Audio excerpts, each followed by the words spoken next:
안녕하세요. 오늘은 화물 운수업에 대해서 종합소득세에 신고하는 것을 보여드리려고 하는데요. 홈택스에서는 제가 설명을 많이 드렸기 때문에 일반 프로그램을 통해서 간편장부와 기준경비율 차이가 어떻게 이루어지는지 한번 보여드리려고 합니다. 운수업인 경우에는 좀 간편장부 대상자일 수도 있지만 추계 대상인 경우도 있거든요. 이 사업자 같은 경우는 5,400 정도 돼서 어떤 기준경비율로 안내문이 나왔습니다. 기준경비율이기 때문에 모두 채용 신고자는 아니고요. 일반 신고 대상이라고 조회가 되거든요. 그래서 기준경비율로 해야 할지 장부를 해서 간편장부로 해야 될지 결정하시면 됩니다. 기준경비율의 차이는 뭐냐면요. 기본적으로 기준경비율 요율 25%를 경비율로 계산해 주고요. 이거는 증빙이 없어도 다 모든 사업자에게 동일하게 이루어지는 것입니다. 그런데 기준경비율과 단순경비율의 차이는 뭐냐면은 단순경비율은 경비율이 91%잖아요. 기준경비율은 25%, 단순경비율 91%거든요. 그러면 차이가 심하죠. 근데 기준경비율 같은 경우에는 여기 추가적으로 경비를 넣을 수가 있어요. 단기 지출한 주요 경비인데요. 기본적인 것은 우리가 인건비 있고요. 그리고 임차료, 또 하나는 매입 비용이 있습니다. 운수업인 경우는요, 이 인건비라고 하는 것이 없어요. 혼자서 일하시기 때문에 1인 사업자가 많죠. 그래서 인건비는 해당이 없고요. 임차료도 솔직히 없는 경우가 많아요. 왜냐하면 사업장 주소가 거주지인 경우가 많거든요. 굳이 사업장이 별도로 필요가 없거든요. 그래서 임차료도 해당이 없고, 그다음 매입은 있는데 재고 자산뿐만이 아니라 운수업인 경우에는 유류비도 가능합니다. 왜냐하면 사업을 하는데 유류비가 필요하잖아요. 그래서 이 매입 같은 경우는 복지카드 사용 내역을 조회하시면 됩니다. 유류카드이거든요. 유류카드나 아니면은 회사 차량 이 화물차를 수리한 들어갈 수 있습니다. 근데 비용이 의미가 없는 게 무엇이냐면은 일단은 우리가 계산을 할 때는요.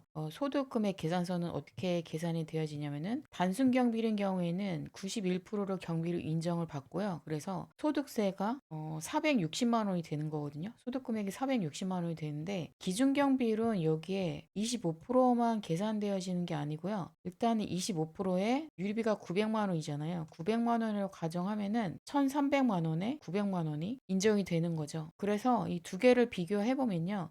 일단은 기준경비로 했을 때는 단순경비의 2.8배를 소득금액으로 계산해 주는 거예요. 그래서 굳이 여기에 경비가 없어도요. 경비를 집어넣으나 안 집어넣으나 2.8배로 했을 때 작은 금액이 1,200만 원이 계산되어집니다. 그러면 간편장부로 했을 때는 이 1,200보다 더 적어야지 간편장부를 하는 의미가 있잖아요. 간편장부를 우리가 할 때는 이렇게 추계로 계산하는 것이 아니라 우리가 부가세 신고할 때 카드, 경비, 세금 계산서 받은 것을 보고 입력을 하거든요. 그래서 그 간편장부의 손익이 어떻게 이루어지는지 한번 보여드리도록 하겠습니다. 여기 손익 계산서를 보면요. 일단은 운송료 수입이 5,300이거든요. 그리고 요 아래쪽은 우리가 부가세 신고를 한 부분, 기본적으로 부가세 신고할 때 우리가 계산서를 입력을 하잖아요. 추가적으로 들어가는 것이 계산서 발행이 안 된 것이 여기 감가상각비가 있습니다. 왜냐면은 차량을 가지고 있기 때문에 여기 감가상각비가 추가적으로 등록이 됐고요. 접대비 같은 경우에도 경조사비는 증빙이 없어도 우리가 현금으로 처리를 할 수, 경조사비, 접대비로 여기 들어갔어요. 그리고 추가적으로 넣는 게 여기 통신비도 있거든요. 통신비도 계산서 발행된 부분도 있지만 폰 요금 같은 경우에는 자동이체 하면은 우리가 계산서 발행이 안 받을 수 있잖아요. 그래서 핸드폰 요금이라든지 그리고 여기 보험료 뭐 이런 부분이 들어갑니다. 그래도 간편장부를 했을 때는 비용이 이렇게 1,400만 원, 1,400만 원 발생한 거죠. 그러면은 우리가 계산해서 기준경비를 했을 때는 1,200만 원이고요. 그럼 간편장부를 했을 때는 1,400만 원입니다. 셀프로 신고를 하든 세무사 사무실에 맡기든 이 두 가지 차이를 보고서 우리가 선택을 해줘야 되는데요. 보통 셀프로 신고를 하시는 분들 같은 경우에는 기준경비율 같은 경우에는 기본적으로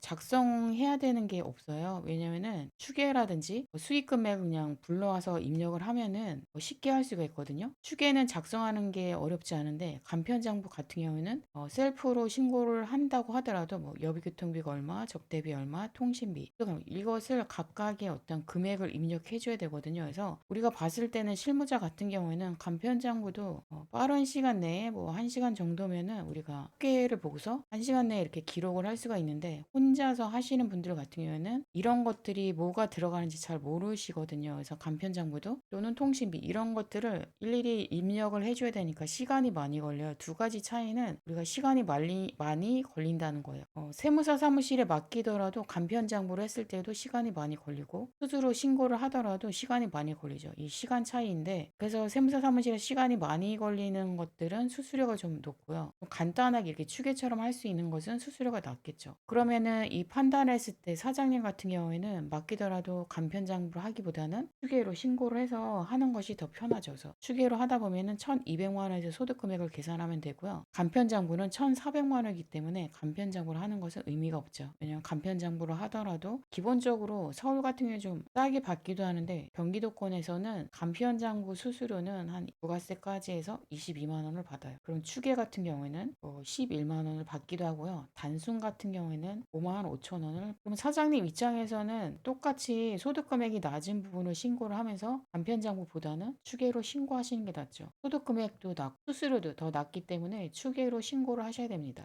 개인 사업자 같은 경우는 법인 사업자랑은 좀 다르게 해요. 안내문에 뭐로 해야 된다. 간편으로 해야 된다. 이렇게 안내문이 나와 있어도 유리한 쪽으로 선택을 하시면 돼요. 추계를 한다고 해서 정확히 이것이 좋다고 할 수가 없고요. 간편장부를 한다고 해서 간편장부 유리하다고 할 수. 또 하나는 이렇게 복식으로 기장을 맡기는데 복식으로 한다고 해서 이것이 좋다고 얘기할 수가 없어요. 그래서 세 가지를 어떤 선택을 하셔가지고 입력을 하셔서 우리가 세금이 어느 쪽이 유리한지 판단을 하셔야 되거든요. 복식 같은 경우에도 우리가 왜 간편 대상자인데 복식 같은 경우는 기장을 맡기는 회사가 있거든요. 인건비 신고를 하지 않아도 금액이 좀 높아서 기장을 맡겨요. 그러면은 이런 회사들은 복식 장부를 해야 되는데 경비가 없거든요.